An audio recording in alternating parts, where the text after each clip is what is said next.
You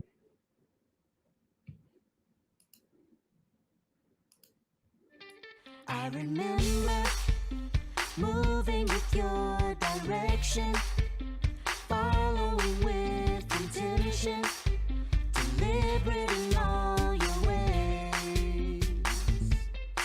I recall looking for confirmation through prayer and meditation, seeking to find your face. I'm totally free. Yeah, yeah, yeah, yeah. Hi, folks. It's Pastor Robert Johnson back with you again for another broadcast of Ignite, St. Mark's weekly kingdom-based learning adventure for cultivating and developing human potential. We're so grateful that you tune in with us on Wednesdays at 7 p.m. I want to thank you for that and encourage you to continue to do that. Share on your Facebook page, tag folks, invite them into the conversation. I know this isn't traditional Bible study. This is relational, conversational Bible study. I happen to believe that relationship is the best context and vehicle to learn and explore the Word of God. So thank you for tuning in. We're going to have another amazing conversation tonight. And get ready. You know our co-hosts are amazing people, and we're going to have a great conversation.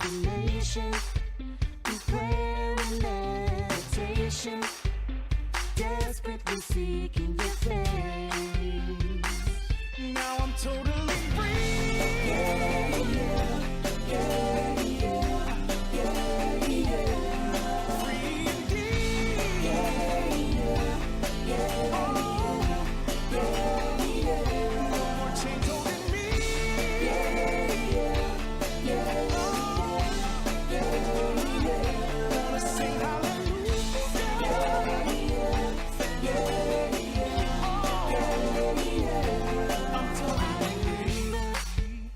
Hearing your voice so familiar, distantly close, a healer, calling me by my name.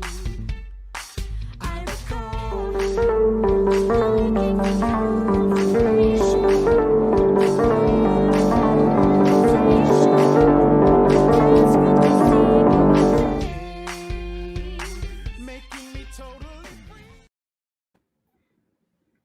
Well, good evening, folks. It's Pastor Robert Johnson back with you for another broadcast of Ignite, our weekly Bible study, faith-based conversation where we engage with various personalities, both locally and beyond, to ignite human potential and incite transformation of lives and communities. And we're so glad to be back with you.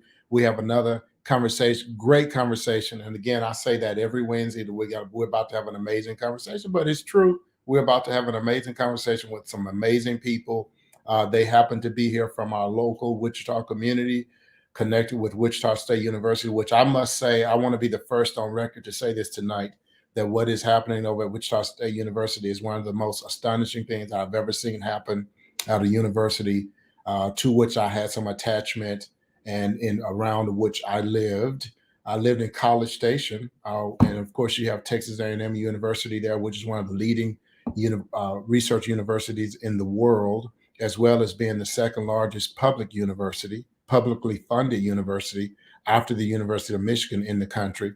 But what is happening at Wichita State with its connections to the community and what's happening at Innovation Campus, and it's just amazing array and diversity of leadership is really truly something to behold. And we just so happen to have tonight with us the president of Wichita State University and one of the vice presidents and one of the community leaders, one of the voices in the African American community. And so I will have Pastor Yolanda to introduce them and bring them on in just a moment. But want to encourage you. Thank you for watching. Tag some folks, invite them to come on. My good friend, our co-host, Pastor Kyle, has reminded me to stop saying start a watch party because you don't start watch parties on Facebook anymore. So we're gonna tag. We want to ask you to tag people.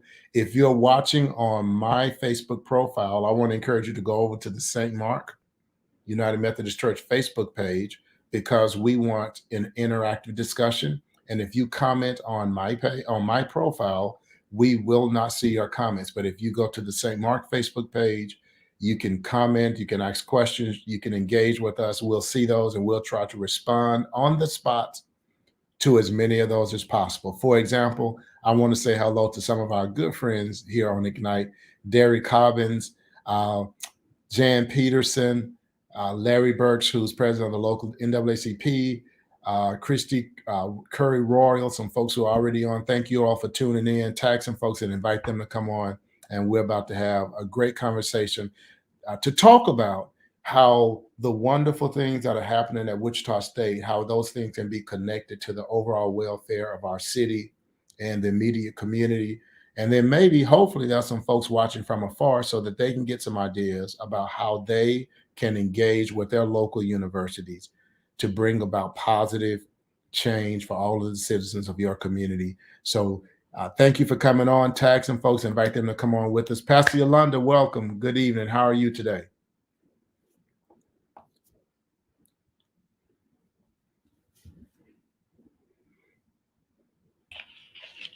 The mute button gets me every single time, and we're gonna let my frustration out about it. But good evening, Pastor Johnson. How are you? It is so good to see you. I'm so glad you did not invite people to start a watch party tonight, but I am just uberly excited about the dynamic duo that we have the privilege of hosting this evening. I'm so glad they accepted our invitation, and I'm just excited that the community will be able to get to experience them in this relaxed platform. So thank you for allowing them to come on. Hey, thank you for inviting them. So we try to do a mix. Our intent is to have a mixture of both local people as well as people on the national, regional level. And so Pastor Yolanda was able to got Dr. K. Mike Morgan on, who was with us a couple of months ago. And now we have two more amazing people. We have some other folks coming, by the way. We're looking forward to having Terry Rice, who's VP of Community Relations at Cox Communications. We're looking forward to having Terry Rice on. On next week, our special guest is the former director of the Kansas African American Museum, now director of communications with the Kansas ACLU, Mark McCormick, who is a New York Times best-selling author and a brilliant social analyst, and we're looking forward to having him on next week. We'll say more about that later. But let's bring on our panel. Let's bring on our co-hosts, and then Pastor Yolanda, you can introduce our guests. Of course, the amazing Kai Green. I don't know if it's gotten cold in Austin, if he's just being cool. I don't know which one it is, but either way, we'll take it. What's the temperature in Austin? It's cold over here because there's some in the atmosphere now. Everybody, welcome. Glad to be here. To quote the book of such and such, something about old dogs, new tricks. Good job, Robert. I'm excited for the conversation. Good to see you, sir. And then Pastor Kyle Kalkemeyer, who is the pastor at Journey Covenant Church here in Wichita, our good friend. Welcome, Kyle. Good to see you. Glad to have you on. You want to greet everyone? Yes, good to see you all and good to be here. I am excited for tonight. You know what else I'm excited for? What's that? I'm excited. I hear there's some trunk or treating that's happening at your church there. So I may need to swing by there a little bit. Yes. There you go. Cue the graphic. That is awesome. That's the beauty of having Sister Nichelle on the team. So awesome graphic. Please do. Come visit and bring some children along with you. Yeah, absolutely. I suppose I should bring my children. That would probably be... That was really cool, Kyle. That was super, super cool that you make it happen. As a matter of fact, that saved us about 10 minutes on our time because it took Pastor Yolanda 10 minutes to make that announcement about that. So you just saved us like 9 minutes of time that we get to spend more with. I'm ready to get some candy. That's what I'm ready for. So let's bring on our guests. We're so excited. We have folks on. Folks, tag some folks. we're going to really have a great conversation. We have a great conversation planned. So tag some folks as Pastor Yolanda introduces our guests. All right. So it is my privilege. We'll do ladies first.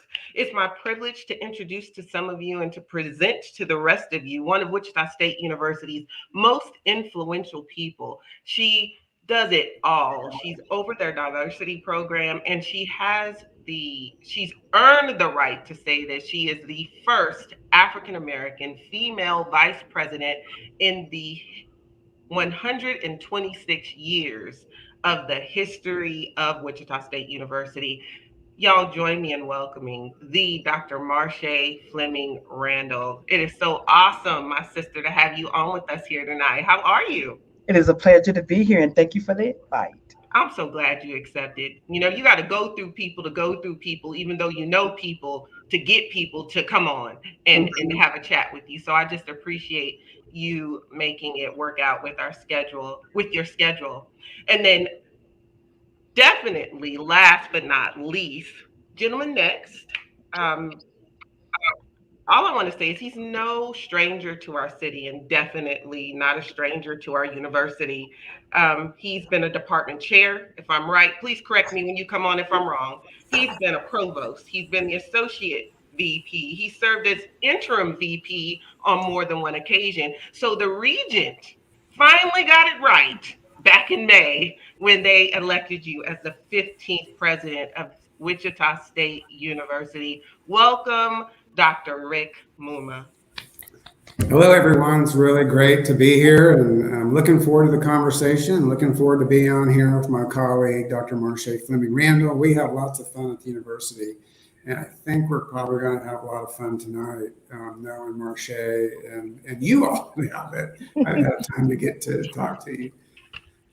So you guys actually have a kinship and a connection as individuals, correct? Am I correct? You want to tell us a little bit how you guys got to meet, how you guys know each other outside of just working with one another?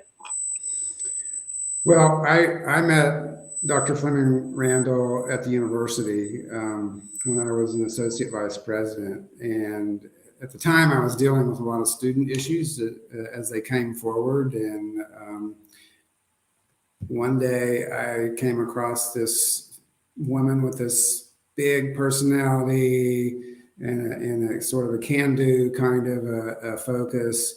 And I said, I need to get to know her because she's going to help me solve some problems with some students. And so we've been great colleagues since, good friends since, and work really well together. And Marche's responsible for really changing the culture, changing some of the conversation on our campus, and reminding me and other people who are leaders at the university of the things that we need to be aware of in terms of our student body, just the culture on campus, and just a great partnership.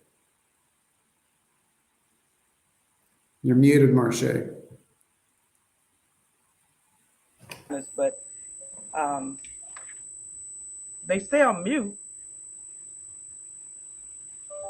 We can hear you now. You can hear me now? Yeah. Oh, all right. Well, as he stated, Dr. Muma and I go way back like two recliners, and we're excited to be working together. And we bounce ideas off each other. We share information that we need to move the university forward. So it's been like a kinship, friendship, and all kind of ship with Dr. Muma. Tell me, what are you guys? I know there's a lot going on the campus. I know you're probably just now beginning to really get acclimated with Dr. Muma into your role. What are you guys most excited about right now in this season, both personally and professionally? Well,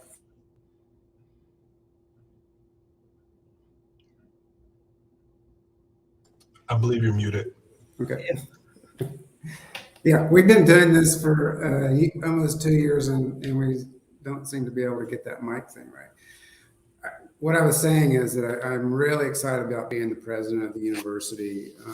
I have a long connection to this institution. I've been here for 25 years. I was actually born in Wichita. I grew up in Houston, Texas, went to school down there, but had family here, and I was back and forth as a kid and learned a lot about the university, the community, and the strong connection to the university has to the community. So I couldn't be more thrilled, but I'm actually really even more thrilled for the university to be a part of this team and helping moving it forward in this really critical time. We have a lot of challenges and a lot of things to sift through, but we have a great team and we have a great student body, and so I couldn't be more thrilled to be a part of it, particularly at this point in time. And I'm excited about working for and with Dr. Muma in his role as the president now.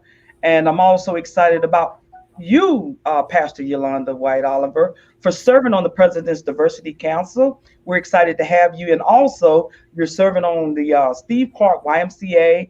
So these are all important aspects that we have. And we're just very proud of you for serving on our campus and helping us out. So again, I like to give those kudos to where they go, which is to Pastor Yolanda White Oliver.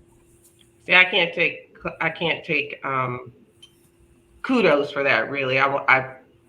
My pastor tends to push me, like, I need you in the community. We can't be the church at the heart of the city with the city at heart if you're not in the, and he just blooped on me. He just went off. Unless you're in the community. And so that's, I think, part of both of your claim to fame is your connection to our community. Neither of you are fly by nights. You have a passion for what's going on here, the people here, and it comes off in your service. We want to, Dr. Marche, I don't know how many how many children you have that claim you as a foster mom, that you help late in the midnight hour. You are no stranger to our community, but Dr. Muma, I want you to know that you are supported, that we love you in this community. We're here to support you in any way that we can to ensure that your vision for the campus is actually carried out. So any way that the Mark can assist you, please feel free. Don't call me, call Pastor Johnson. Or Pastor Johnson will call you. Yeah. Probably. Yes. Dr. Marsh, blood has not revealed this to you, but my Father in heaven. That's brilliant. That was excellent. Thank you for that. Thank you. And with you saying that, she can't say no now, because I'm going to say Dr. Marche said it publicly. You don't want to let the community down. So thank you, Dr. Marche. This is already a brilliant conversation. Well, I was going to jump in and ask a question if that's okay. I think it's really cool to hear about that you all have a relationship where you've, kind of known each other. You saw qualities in one another that would be beneficial for the vision and kind of the work that you wanted to do. So in thinking about that, I begin to wonder what it's like growing up, what your life was like, how you got to where you are. So could each of you take maybe 3 to 5 minutes to maybe tell the story of you, and then maybe tie it to maybe a scripture or a quote or just some theme that kind of runs throughout your life? Do you want me to start, or Marcia? Dr. Muma, President's first. Okay. Well, as I mentioned earlier, and you can see my ironing board behind here. I'm at home. I just realized that I was trying to move that out of the way, but it's still there. But okay, so I do ironing and all these other kind of things too while I'm working at home. So just keep that in mind. I'm just kind of a laid back kind of a guy. As I mentioned earlier, I'm born in Wichita.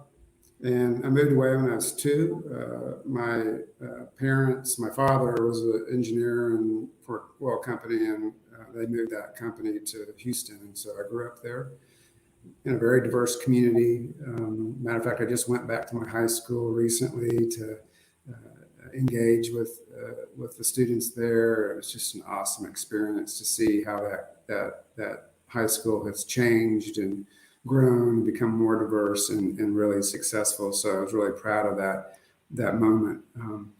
I went to school in Texas, and I've only aspired to be one thing, and that's a PA, a physician assistant. I started my career as a healthcare provider at the very beginning of the HIV epidemic down in Galveston, Texas, and worked for the University of Texas Medical Branch. And really that experience, I spent 10 years taking care of HIV patients in the most difficult times of that disease at the very beginning. And it really shaped who I am as a person and what I care about, and taught me how to treat people and communicate with people to improve their lives. And even in the face of HIV, which was at that time very difficult, I still feel like that impacted me significantly, where I could, and I learned that skill of interacting with folks. It's really helped me as a faculty member. It's a long story, but I got into academia because of my experience of HIV, and had that expertise. And the University of Texas in Galveston wanted to start a curriculum on HIV, and so they hired me because really no one else had that experience. And then I got into being a full-time faculty, and I was recruited to Wichita State and as a faculty member of the PA program here. And then one thing about another, I was department chair, as Pastor Yolanda said, associate vice president, vice president of academic affairs and provost, and interim president a couple of times, and now the permanent president. So that's kind of my story. And when I was down in Houston, actually, I was talking to all the seniors in that particular school. And I talked about sort of what drives me, and a mentor of mine when I first went to school said, Rick, when there's a door that opens for you, go through it. You can always turn back around if you don't like it, that whatever's on the other side, but if you don't ever walk through that door, you won't ever experience it. And so I've always kind of kept that in my mind. And let me tell you, I've had lots of doors open for me. I've been very fortunate because of who I am.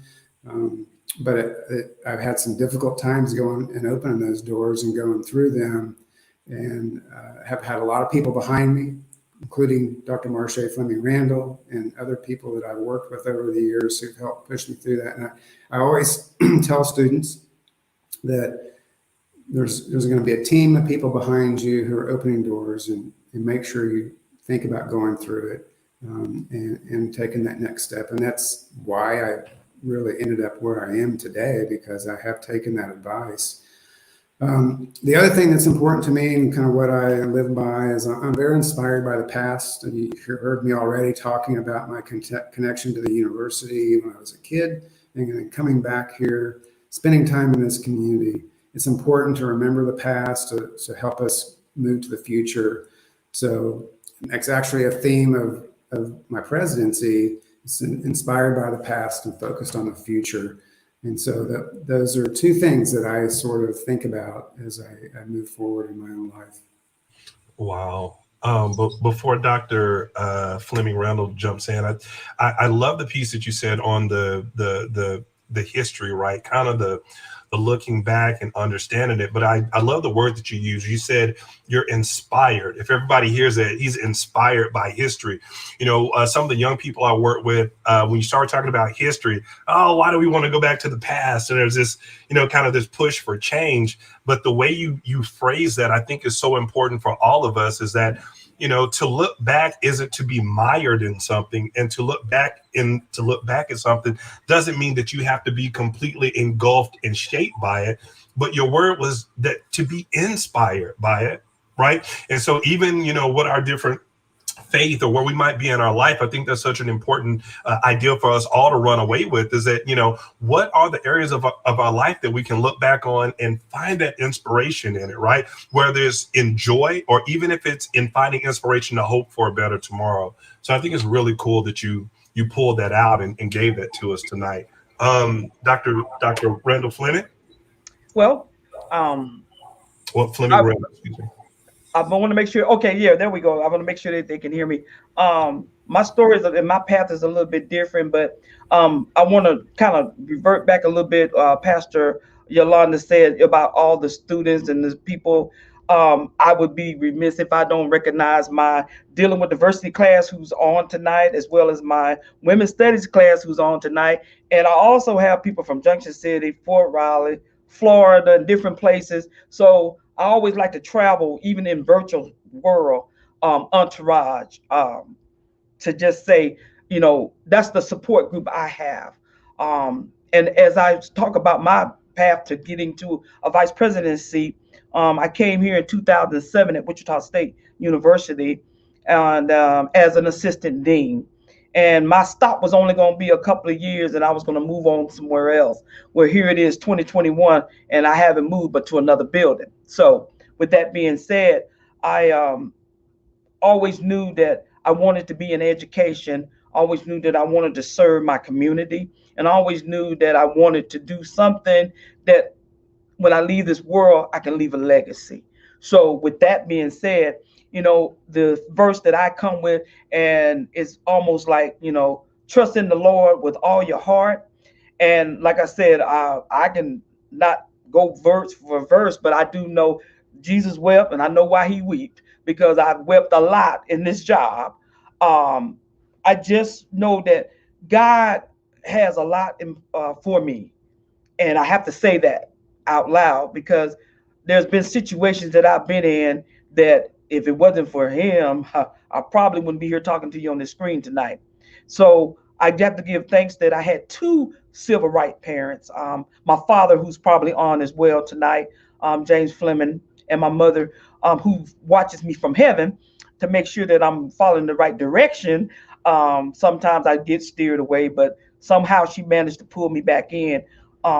They both instilled in me that education was going to be important and that I was going to be the one that had to take and open up doors for people who look like me, women, students who are first gen, underrepresented, and all these other things that we're working with in our system here to do something good. And right now, I can honestly say, with the blessings that I've been receiving, I'm happy about where I'm at today. And I don't know what the future holds for me here at Wichita State, but I can automatically say tonight it's a great day to be a shocker. Wow. What a wow.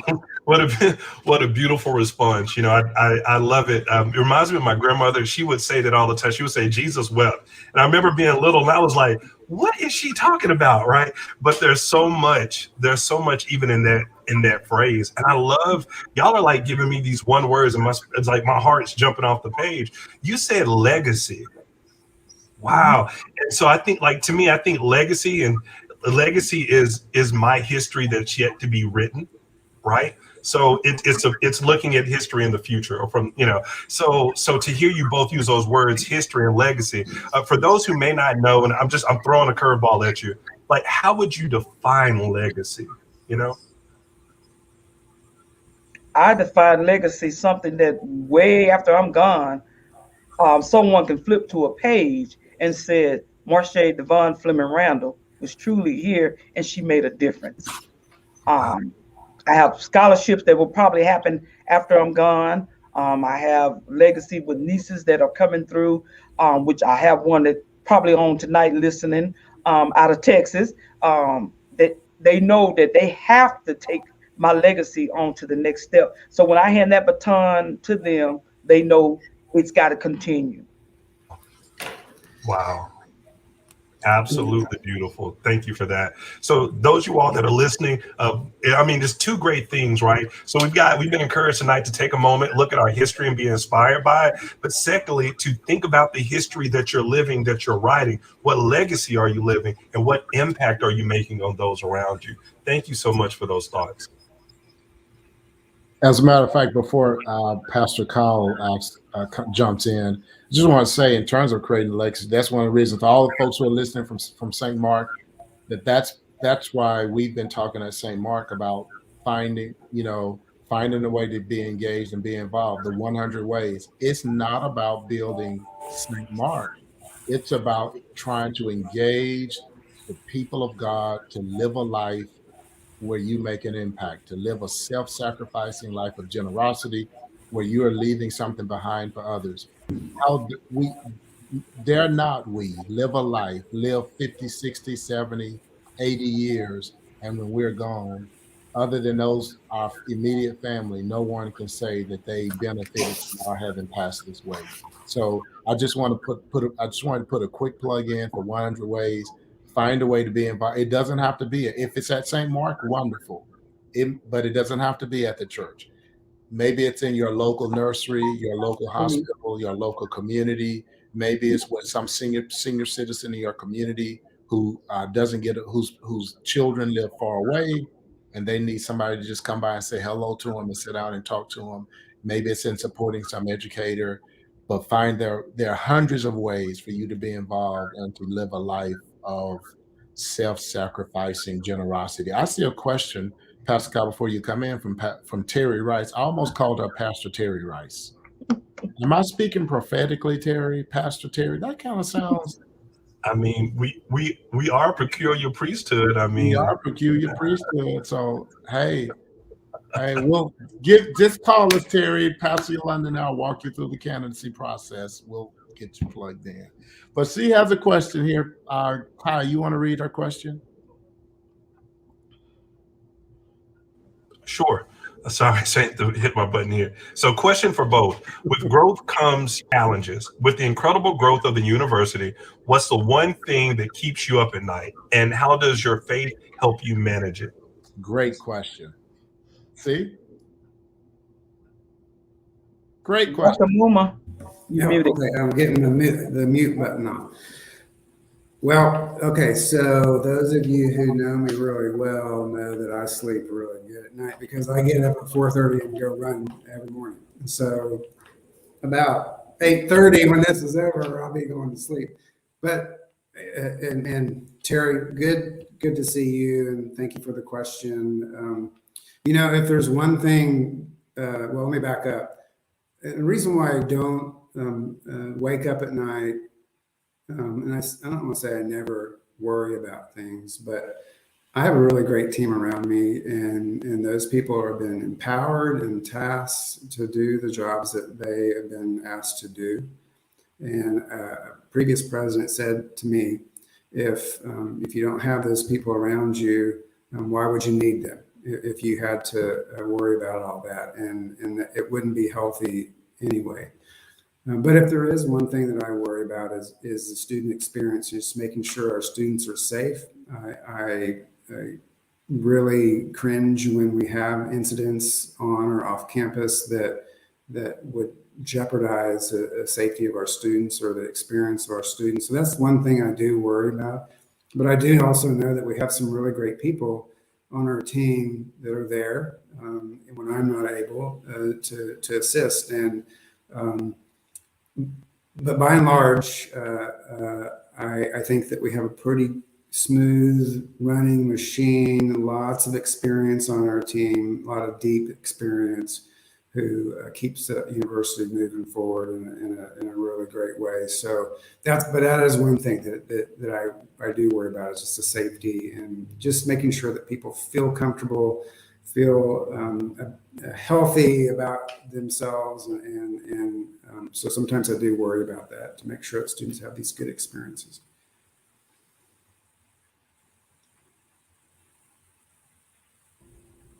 my husband, he can tell you when things does not right, nobody gets in to sleep in my house. So he gets on up, cut the light on, and say, "Let's discuss."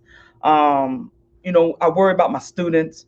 I worry about, and I don't want to say worry, but I'm concerned that they doing all right. Some do call me late at night, and I take their call. But what really keeps my faith is that I have people I call.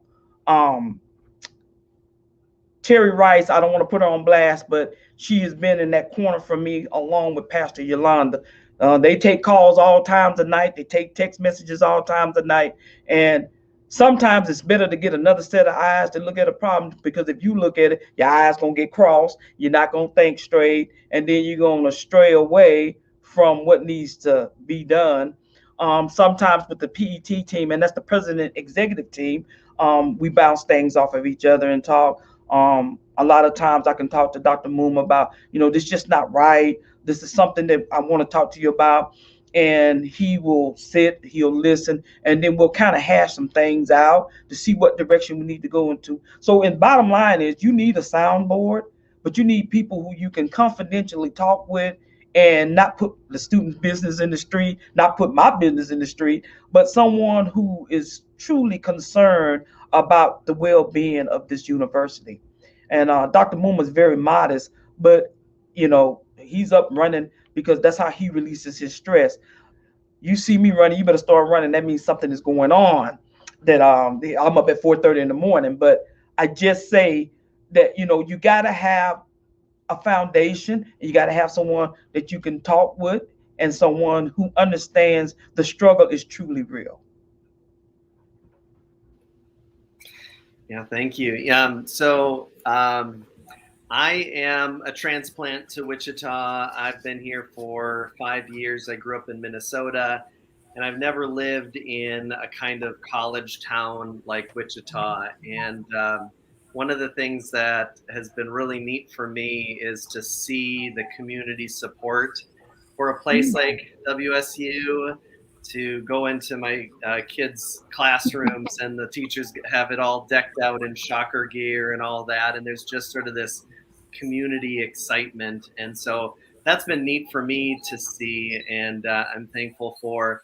So I'm curious for the both of you, what is exciting to you? Some things that may be happening or maybe on the horizon that you're really excited about. Well, thanks for the question, Pastor Kyle.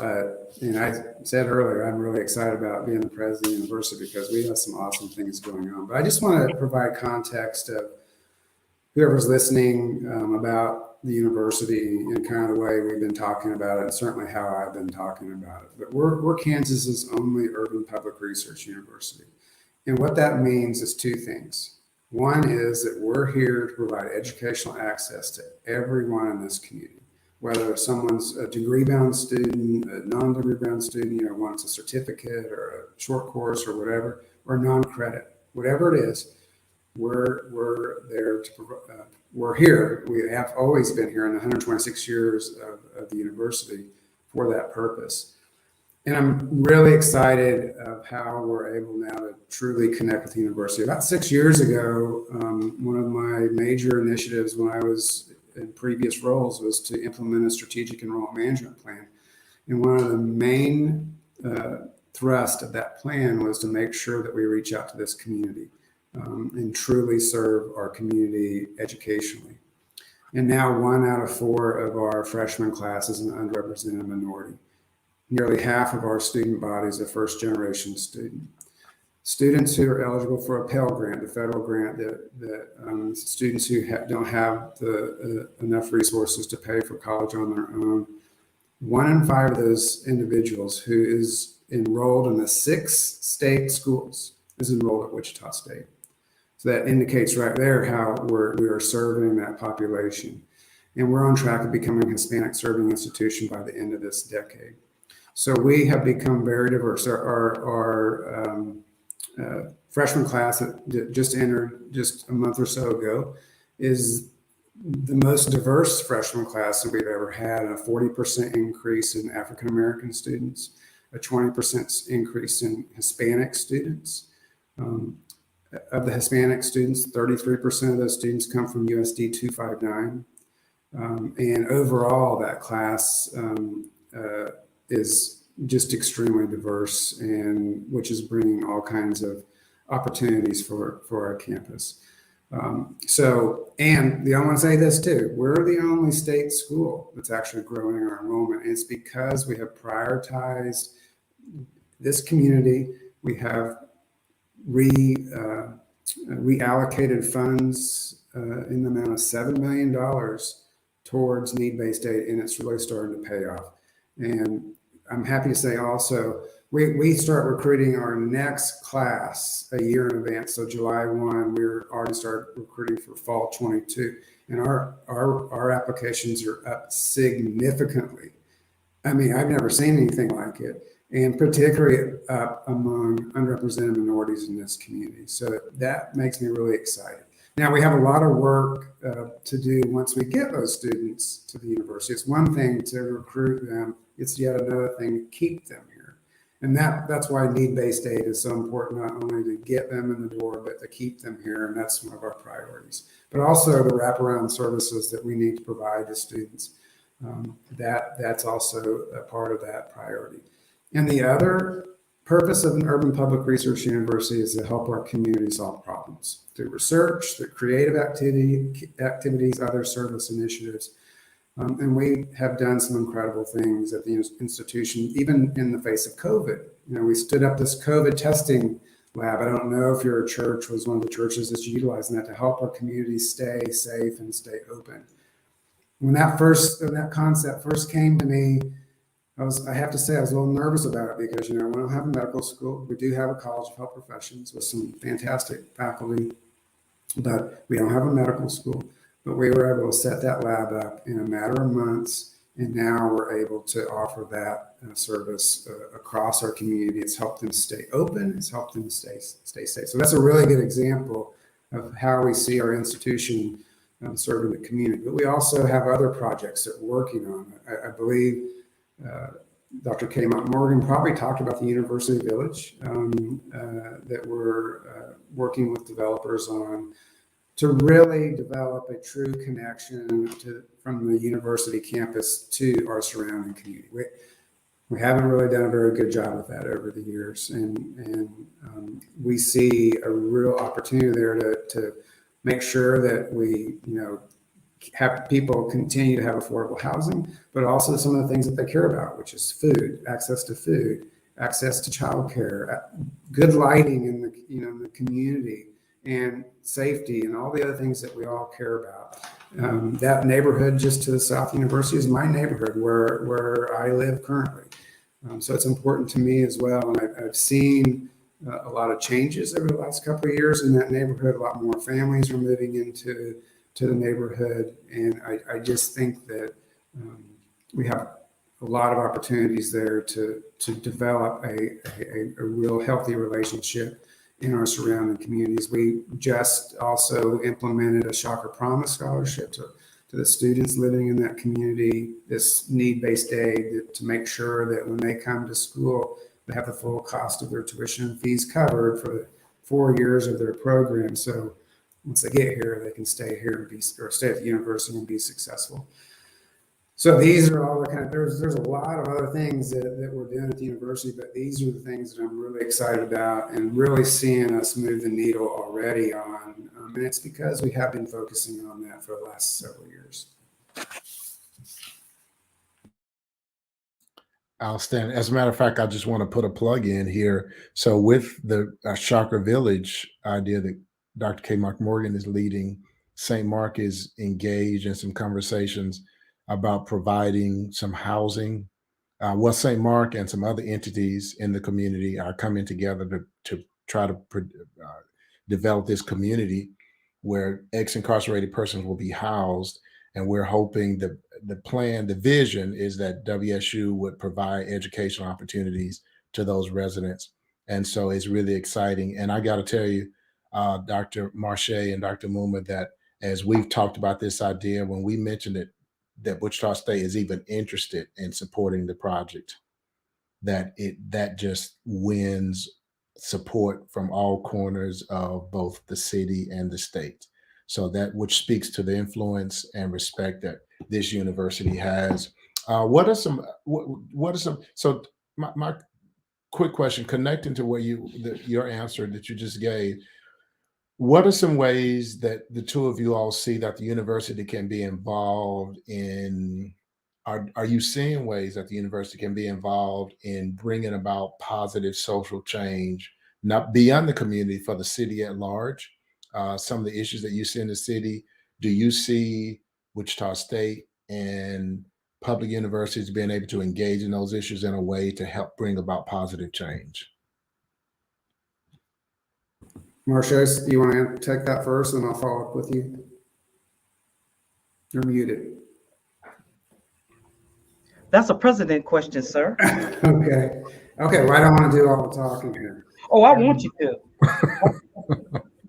Yeah. So again, this is what urban public research universities are supposed to do, and what they have been doing, or this institution has been doing, what we should be doing as we move forward in the future.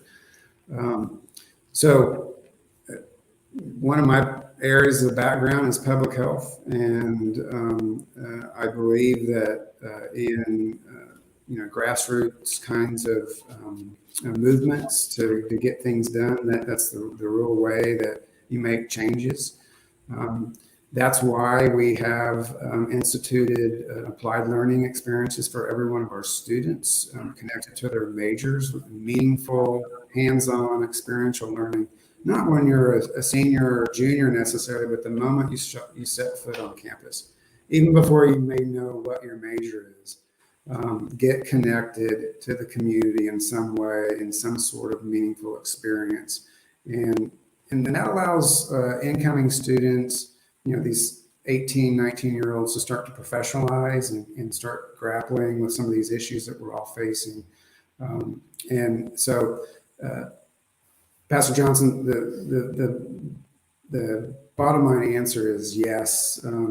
This is why we have Vice President and Chief Diversity Officer, Dr. Marche Fleming-Randle, and the initiatives that she's involved in the community. This is why we have Dr. Kay Morgan and her strategic engagement office and the work that she's doing. And this is why we have many of our grant projects and our research is focused on connecting to the community, improving the betterment of the community. Dr. Rhonda Lewis, who's the director or the chair of the psychology department in the community psychology program, this is their main thrust, is to connect students with the community and help the community solve problems through the research that they're doing. Our Department of Public Health Sciences as well. Our students, my spouse today was working with a group of students on campus with another faculty member.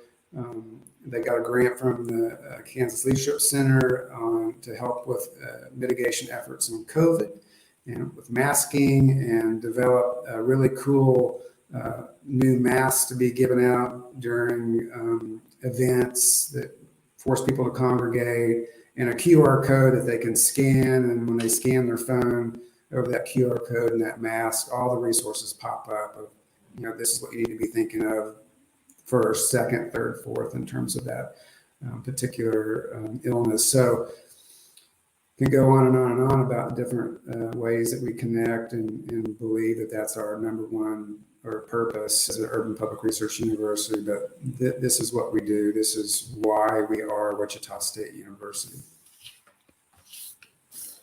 Great answer. Thank you for that. Wow. Dr. Marche, you want to chime in on that, please? Okay, I would like to add in this conversation that we have Army ROTC. That was a program that we didn't have, and people doubted that we would get it here because of the mecca other schools that they thought K-State, KU, and Pitt State and all those other schools were worthy of having it. So when we went after to get the Army ROTC, it's nothing like getting paid to go get an education and also get a career at the same time. So that's important for first gen students to know and have. And our campus, we bought it here 3 years ago, and I must say we have outgrown the other two schools with 74 cadets. And this is where you get your color guards. This is where you get people to come help park cars. This is where you can get some extra ushers. This is where you can get some extra people to do some things. And that's how I like to bring in the military. And you will be the first to hear on this podcast tonight that we're seeking the Air Force, and we soon to have it here about 2024.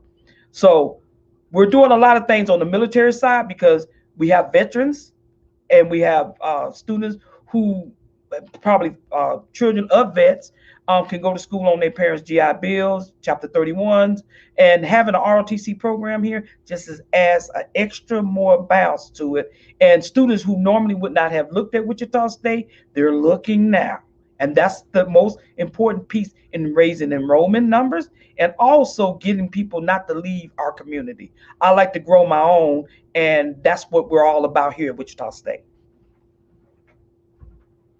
Outstanding. As a matter of fact, we have one of our person from our audience, Unique Hiram. I hope I'm pronouncing your name right. Says that diversity, equity, and inclusion being showcased at its very best. Love it. You also, Dr. Marshall, you all are also doing some amazing things with veterans. Absolutely. Mark is wants to tap into and support about. I think that's a tremendous need. I think that's a need that's always there. I think veterans in our country have been so underserviced for so long, and so the fact that you all are giving unique focus to that, it just wins my heart even more. And I want to say to you all that any way that St. Mark can be involved in supporting veterans and the work you do there, we want to be a part of that. Absolutely. Colonel Burks is excellent at what he does. Yes.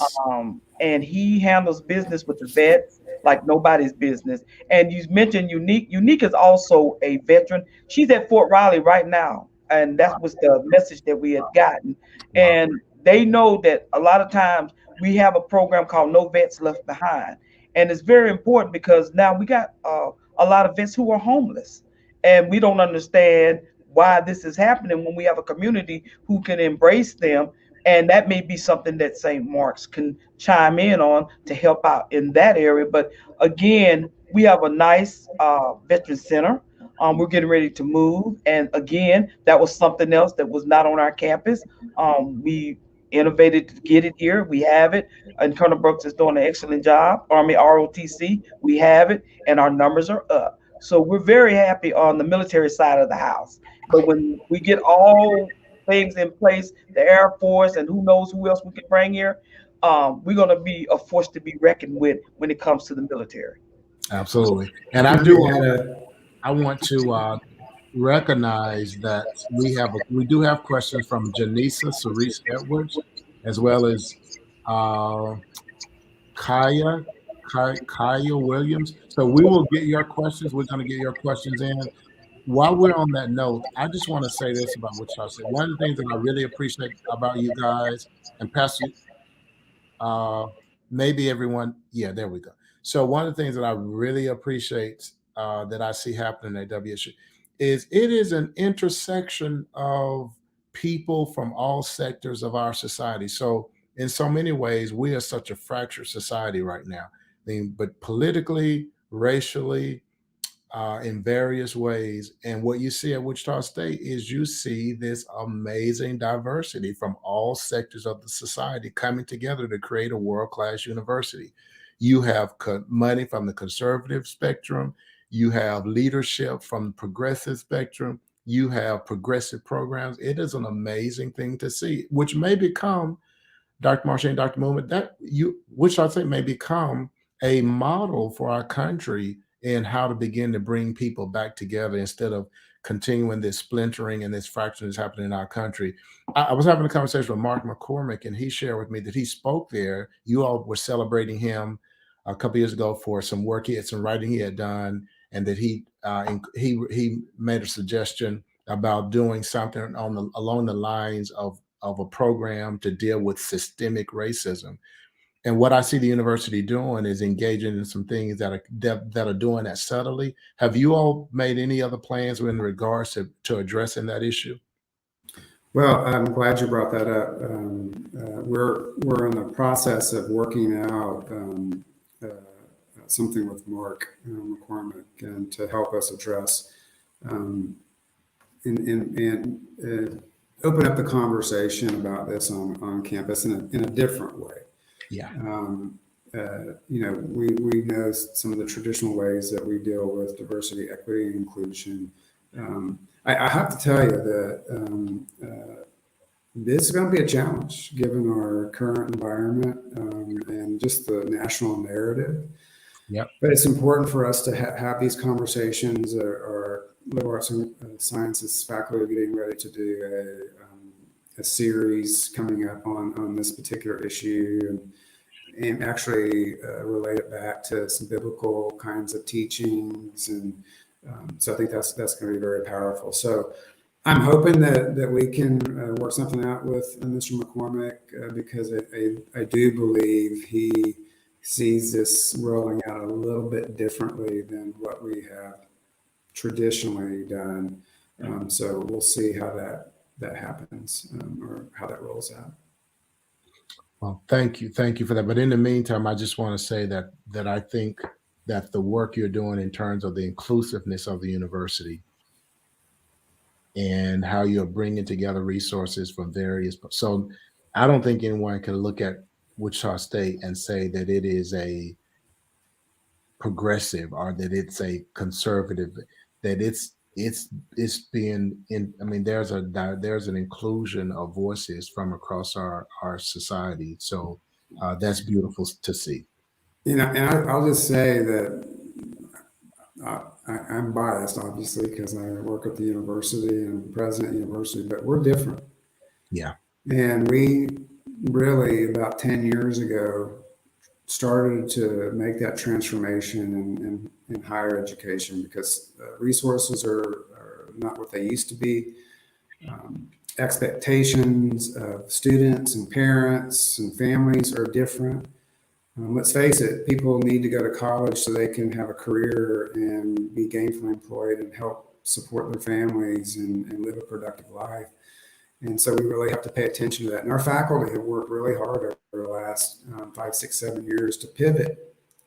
And that's why we're seeing that's why you're seeing, Pastor Johnson, what you're seeing and what you're describing is a different kind of university. We're prioritizing this community and serving this community. This is who we are. And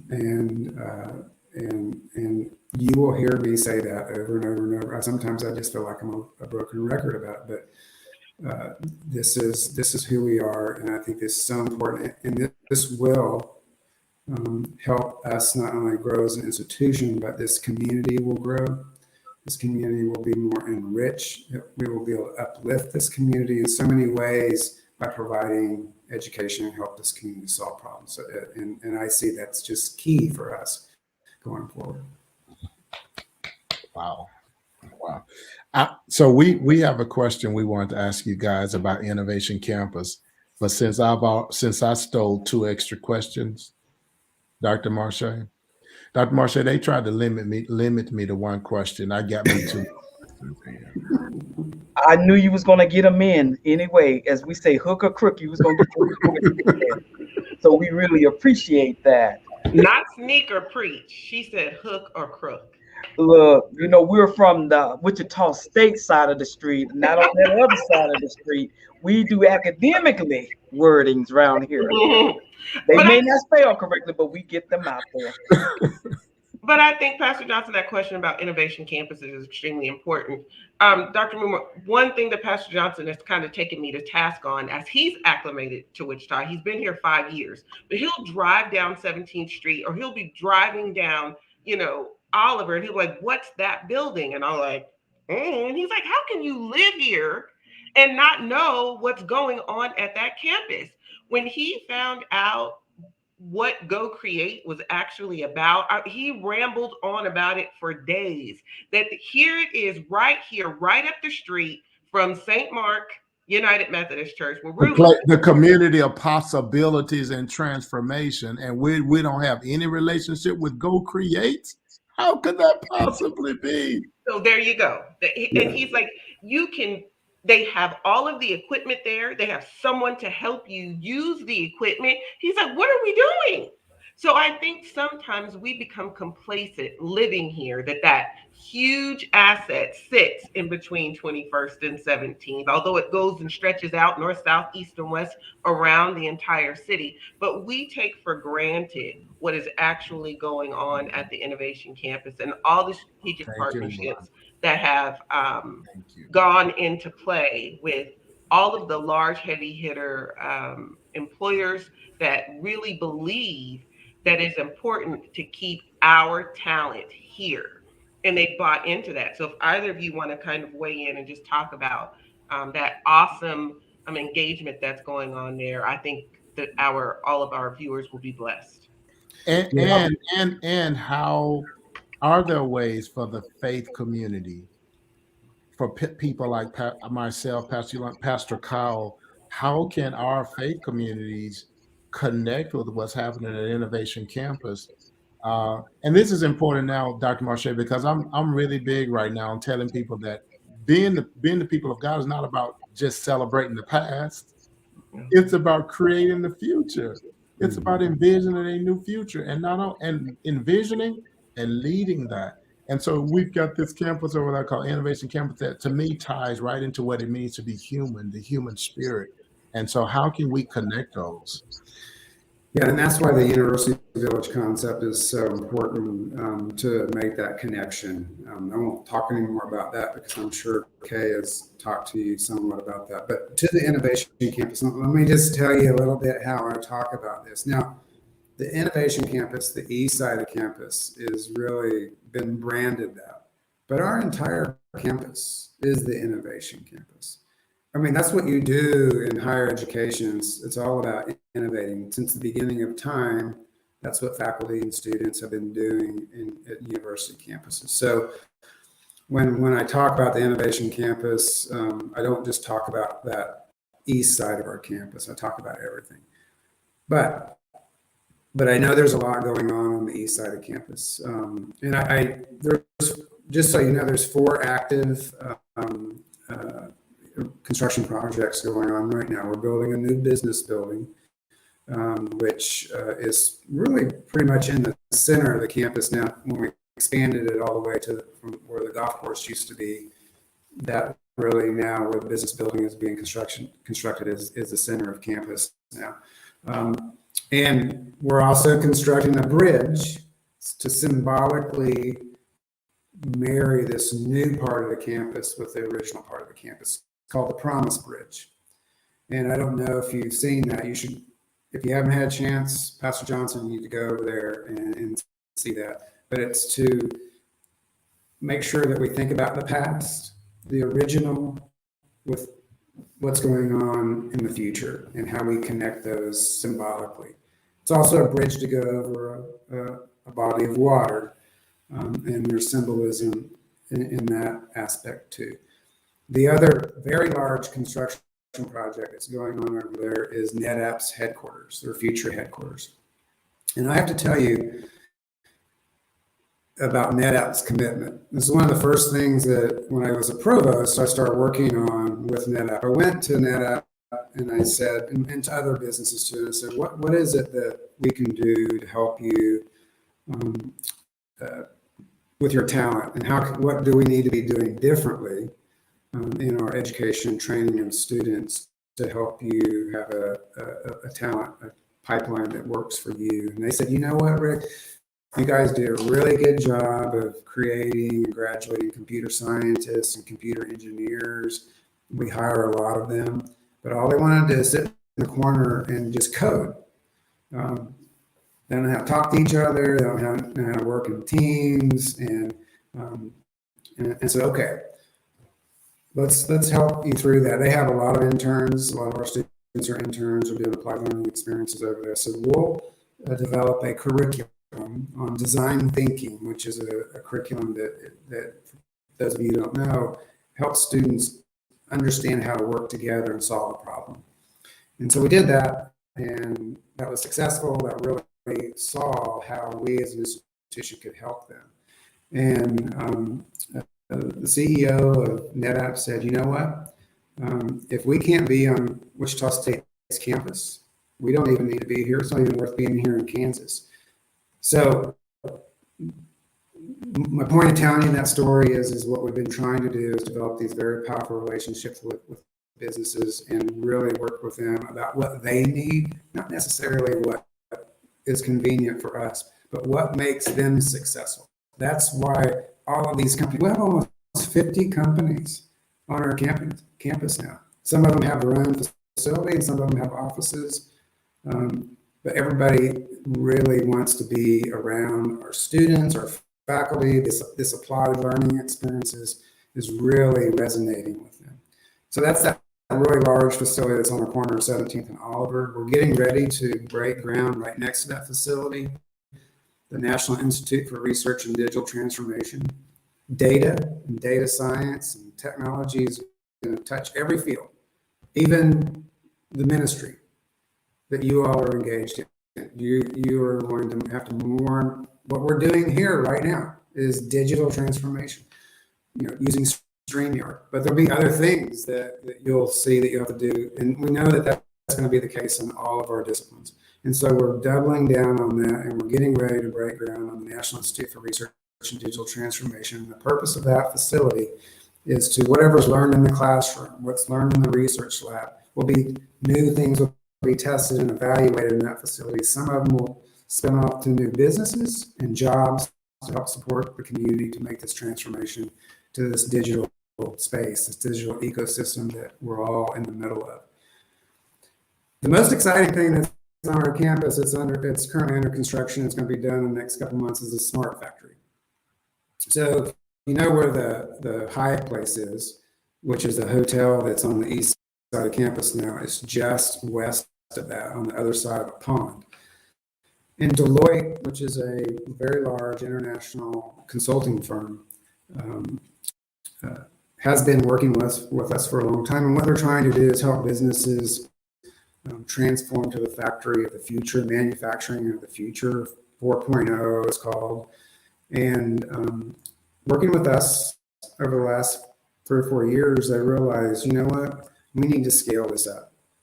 And if you know Deloitte, it's just a huge international company. They could have put that smart factory anywhere, but they're going to put it at Wichita State University. And here's how they describe it. And this is another connection to the community that'll make sense here in a minute. And this is how they describe it. I know some of you have been to Disney World, been to Epcot Center. So this facility that they're building and currently building out on the inside right now, it's just phenomenal. And you'll have to come and see it at some point. So they're consultants, Deloitte are consultants working with companies. They're going to have a place where they greet whatever company they're working with into this high-tech facility, and they all gather and say, okay, this is what we're going to do for the day. They press a little button, the door opens up into what the existing factory looks like, and they have an opportunity to discuss the challenges with that, some of the pitfalls, some of the things that work, that don't work, and so it's just incredible looking space. I press another little button and a door opens and you enter into the factory of the future. It's a real factory, automated using AI, virtual kinds of tools, all kinds of automation, dashboards looking at productivity, and are actually producing something. And it's a STEM coding kit for second graders that they're going to be distributing to the local schools here in our community to get kids interested, kids of all color, interested in STEM. And eventually it'll be spun off to even outside of our community into Kansas and beyond. There's a lot of interest in that. And so then, they look at how that's being done. And by the way, this factory is being set up by our students and our faculty and our experts in that. They're building this factory. Press another button and they enter into another room where they sit down and say, okay, you've looked at your current situation, you looked what the current factory looks like, and now you've seen what the factory of the future looks like. How can we move that forward? Deloitte's going to be here's the thing I wanted to leave with you on this. Deloitte's going to be bringing hundreds of businesses to Wichita. Businesses who've never even heard of Wichita are going to be coming here to learn how to make this transformation. And it's going to impact hundreds of second graders by being able to participate in this process in our community. And so some of these businesses will see what we're doing here in Wichita, what we're doing at Wichita State, and some of them may want to establish a presence here in this community, which what this boils down to is more opportunity for people, more jobs for people. So that's just an incredible development on our campus. So those are the 4 active projects. The Innovation Campus, with those of you who are listening who don't know, that was a golf course. Pastor Johnson, I don't know if you knew that or not, but that was a golf course, and that wasn't popular when we closed that golf course. But it's almost built out. We only have 3 parcels of land left, and we're actively talking to other industry partners who are interested. But the ones that will get selected are the ones that buy into our vision and our mission of applied learning experiences for students, research experiences for our faculty, assistance with things in our community to help move them forward. That's the focus of how we'll move forward. So I think there is ample opportunities that we should talk about getting the faith community, particularly in this area, involved in. The whole purpose of the John Barlow Center, which is that first facility that was built on 17th Street, and you can see it, it's glassed in, and it's open to the community and meant for them to be able to see that they can go through that facility into that side of the campus, the innovation campus, and be successful. There are scholarships available for people to utilize the Go Create facility. Koch Industries is one of the funders of that. So we need to figure out if there's people that need that skill or that experience. We need to figure out how that happens. But most importantly, you all need to feel comfortable about what's there. And I know Marche would agree. We need to give you a tour and just some really hands-on kinds of experiences so you can kind of see how that's coming together firsthand. I think that's a great segue, and I want to. Let me get my word in. Wow. Okay. Yes. I don't, as we were kind of engaging about, all right, who do we want to have on Ignite? And we have so many of the members of St. Mark who have their children that are going to Wichita State. And when we mentioned, they have a new president. Dr. Muma, they weren't aware that you were there. And I know for a fact, with my own personal experience, that without you and the connection that Dr. Marche has made with a lot of our marginalized students, they wouldn't have that comfort of coming onto the campus and utilizing a lot of the things that you are putting into play. I think that the face that Wichita State now has in our community, it's not just a building that you drive by, it's a place that you go to as a part of your daily life, not just for all of the education, but if I want Chick-fil-A during lunch, I don't have to go to one of the satellites. I can go directly on campus and get it a little quicker than I get it on Central and Rock Road. So you guys have just done a really good job of ensuring that it's no longer just an institution, that it is truly part of our community. And we mean it when we say that we want to partner with you and ensure that I want to bring up some of the questions because I know people have logged on to have your ear. We have students that are here and we run into, they're playing basketball for Wichita State, or, they've come from many states away and they're emotionally challenged, they're spiritually challenged, and they're mentally challenged. So I've seen a couple of questions come up. Pastor Johnson, if you don't mind, I want to just bring those up. Michelle, there you go. So how important is your work-life balance? And how do you know when they're actually off? Or what advice do you give to students to keep a healthy work-life balance? Well, I'm a healthcare provider, right? So the first thing is that you need to get sleep. And I bet you all of you need some lessons on that, right? Healthy Amen. Patterns of sleep, exercise, eating well. I struggle with that. I eat way too much ice cream. But for me, really, it is how I know I'm kind of off kilter is when I get up in the morning and I just don't feel rested, and I don't feel like going and running, and I get into this slump, and I know then that I've gone a little bit too far, and I need to step back and rest. Now, you can talk to my spouse.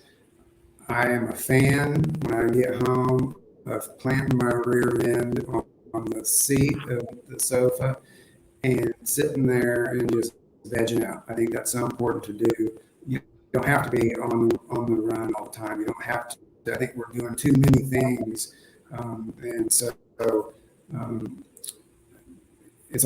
it is a balance, the person who put that in there. But that's where I know that I need to do something different and readjust.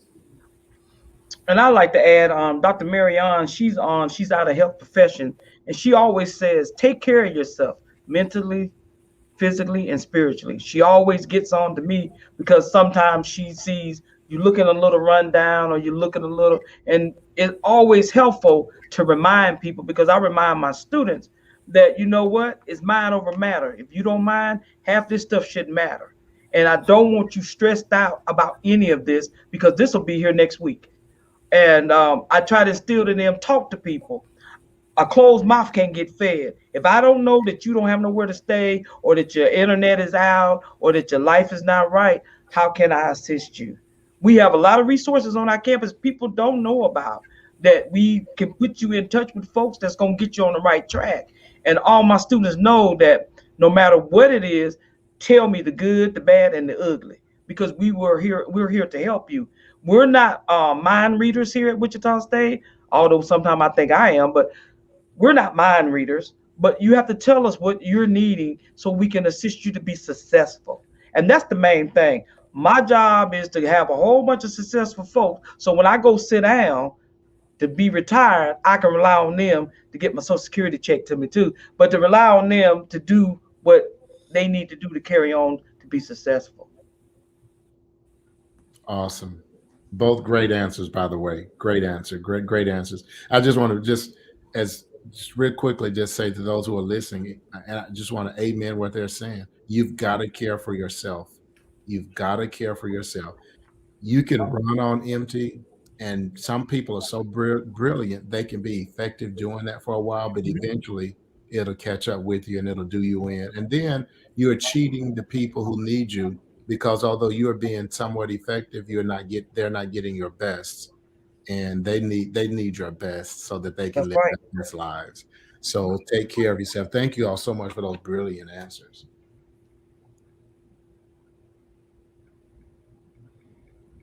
You want me to go ahead and answer that question? Yeah, please. What is one goal that you would like to accomplish for our students in school by the end of the semester or end of second semester? Yeah, so let's see who else I was going to name out the person who answered that question. It's not important, I guess. I want to tell you that the most important thing for me, for students to accomplish by the end of the semester, in the second semester, or whenever it is that they persist. School is expensive. A lot of sacrifices are put in place by people who go to school. Most of our students don't have the opportunity to redo, and they certainly don't have the opportunity to drop out and have a lot of debt when they drop out of school. So my main priority for students is that they persist through the semester and get enrolled and continue to go forward, and then ultimately graduate in 4 years. We cannot continue to enroll students, not provide support, and risk them dropping out, because it just will put them further behind than they were even before they even thought about going to school. So that's the priority. We have all kinds of tools in place that we have invested in over the last several years. We have a data analytics platform that monitors our students' health in terms of their schoolwork, that is into this very complex algorithm that identifies students who are at risk for not progressing or not graduating.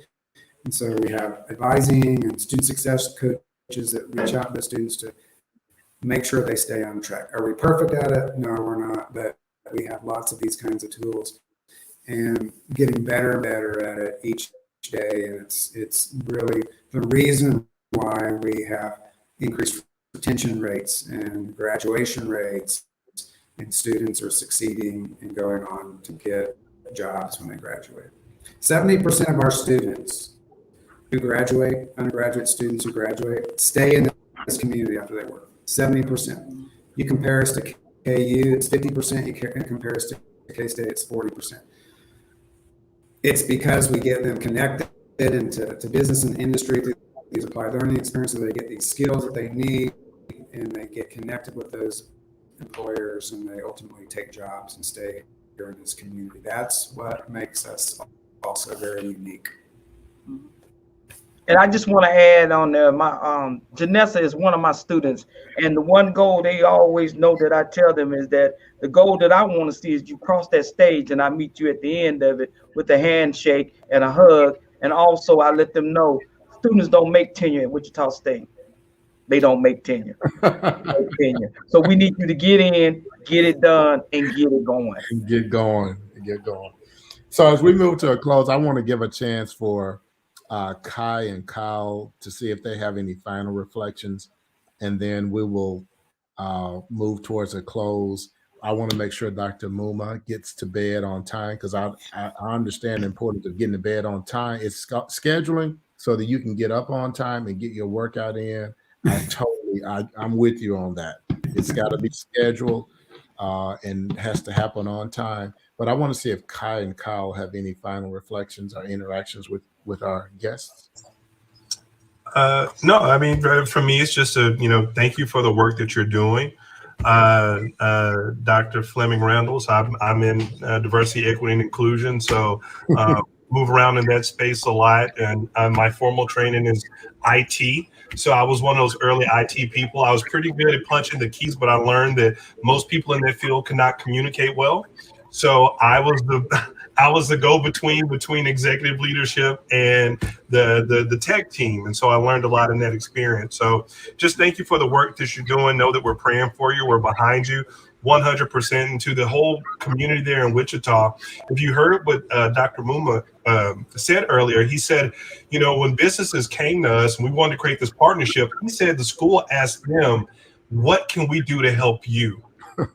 And as a nonprofit, money, I'm out grifting, I call it all the time. I'm always trying to get from people. But as a church, as believers, and as individuals, I think that's something we can all walk away with, is that not asking other people what they can do for us, but let's start going out of our way to ask other people, how can we change for them? So thank you for that.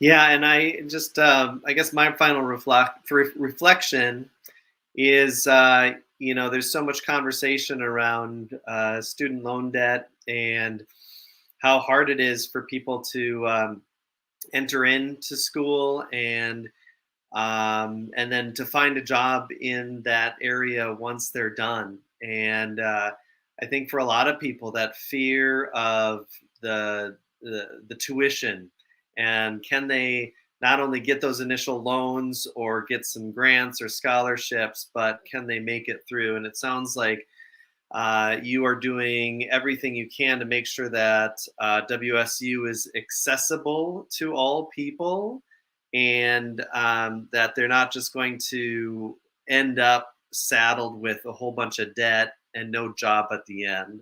So I just appreciate hearing from you as somebody who has been saddled with a whole lot of student loan debt. And it's a struggle. It is really, really hard. Amen. Amen. Great. Yes, absolutely. Absolutely.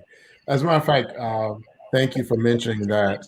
So they're working to be a university that connects with the workforce and in connecting with jobs, but also creating jobs, but also on the front end in terms of making education more affordable.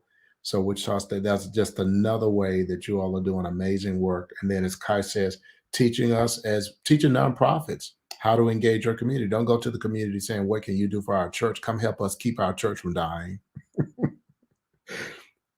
But how can we be a blessing to our community? How can we serve you? And that's what I've tried to do as a leader of St. Mark, is to engage. How can we be of service to our community, to Wichita State University? I want to say that Pastor Kyle and Yolanda and I would love to do that tour. Dr. Marche and Dr. Muma, I'm ready to do that tour. And then I'm ready to figure out some ways that churches can engage with the community to lift the quality of life for the citizens of our immediate community and the city as well. I want to say this to you all in closing. So I'm an inspiration guy. So I kind of like to, I'll have a plan, but in order for the plan to come alive for me, I need inspiration. So driving to work isn't like the route I take. So when I first came to Wichita, Dr. Marche, I would go all the way down Rock Road and turn right on 13th and come all the way down 13th and turn on Hillside, because there's an Orthodox church on 13th that's one of the most beautiful churches I've ever seen. It's absolutely beautiful. And so driving by that church every day was inspirational. It gave me a daily dose of inspiration. And then I started driving all the way down 21st. I figured out that 21st comes right down. So I drive all the way down 21st just so I could pass by Coke Arena and that block. And then there were times when I would see all the life that was going on there. But then when Innovation Campus, as it grew, now I come down 21st and I make sure I get the streets right, Pastor Yolanda. I turn left on Oliver. Am I right? And then I turn right on 17th. And that takes me right around Innovation Campus. And as I drive around the campus, my spirit is lifted. And I think that's what the church should be about. That's what universities are about. We are about lifting the human spirit and inspiring people to live lives that before they engaged us, they could not imagine living. And you Hey, guys, Pastor Johnson, you know what I would recommend that you do next time? So when you come down 21st and turn left on Oliver, take your first right on 19th Street. Okay. Which will take you into the heart of the Innovation Campus, not around it, but into it, and by the Smart Factory and the NetApp. And we'll have to give you that tour. That's what we need to do. We need to come into the Innovation Campus. Wow, we'll do in the morning. We'll do in the after my morning workout.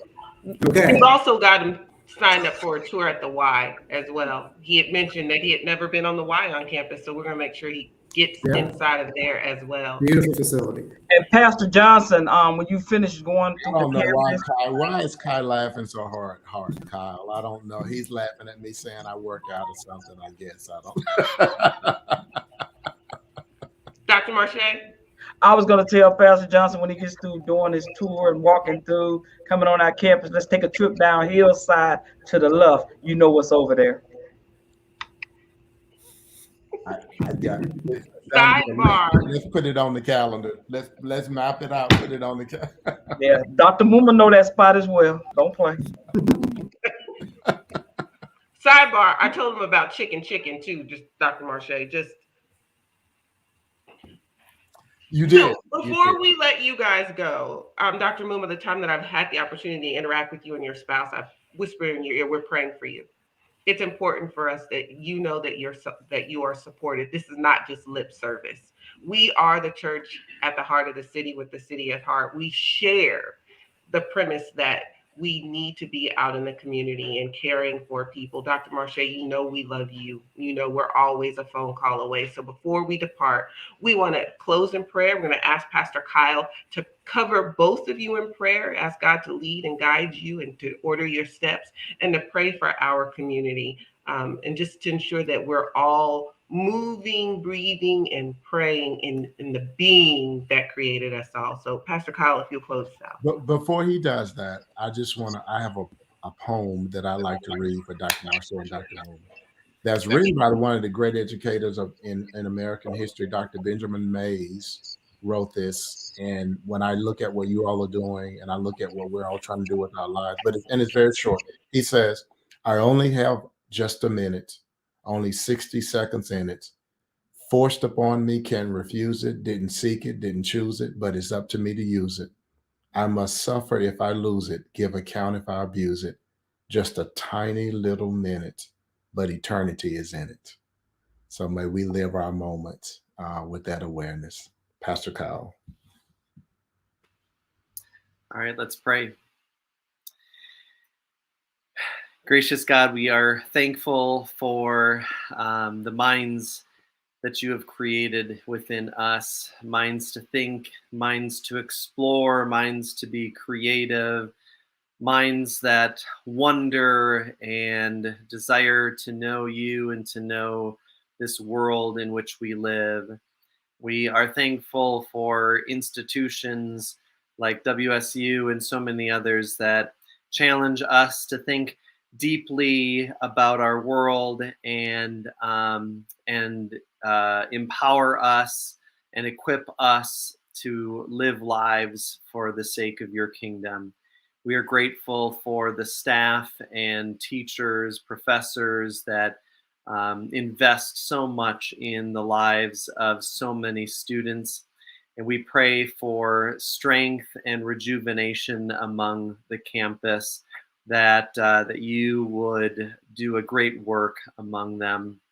We thank you for both Dr. Muma and Dr. Fleming-Randle. We're grateful for their wise leadership. We are grateful for your equipping them and your leading them and guiding them. We pray that you would continue to work to do great things among our city and to continue to create excitement and to grow the flourishing of the city in which we live. And so we thank you for the conversation tonight. We pray that you would continue to bless all of us as we continue to think about what you are doing among us. In your name we pray. Amen. Let me say it one more time. Wow. In Deontay's voice or your voice? Thank you so much. Deontay did it in my voice. This was amazing. Thank you all so much. Thank you for taking time out of your schedules. We really appreciate it. I'll tell my students good night. Thank you Give all. them double points. Double points. Give them double points. Make sure she gives you all double points. Not happening. God And bless thank you you all. all. Thank you all for what you all do too. I really As do well. appreciate this. Yes. So we Good night, Dr. Muma. We look forward to being back on next Wednesday night. On next Wednesday night, our guest for next Wednesday night is we mentioned him earlier, Mark McCormick, wrote the book Some Were Paupers and Some Were Kings. That was a New York Times bestseller. And we're going to come on to talk about some of the social issues that are happening in our country today and how we can work together as communities to make all people's lives better. Good night, folks. Have a great night. Have a peaceful night. Get your rest, Dr. Mumato. Get your rest. He gonna get his rest. Believe that. Do the robot. Whatever you need to do. If Kai is showing y'all how to do the robot, which I don't know how he knows how to do that because he wasn't born until 2000. So what he knows about the robot, who knows? But do that, but take care of yourself. Have a wonderful night. And they're putting up some announcements of what's coming up at St. Mark. St. Mark, we will see you this weekend. God bless all of you. Thanks, Michelle. Thank you, Michelle Williams, for our tech person, for your Thank you, wonderful work. Michelle. Thank you, Michelle.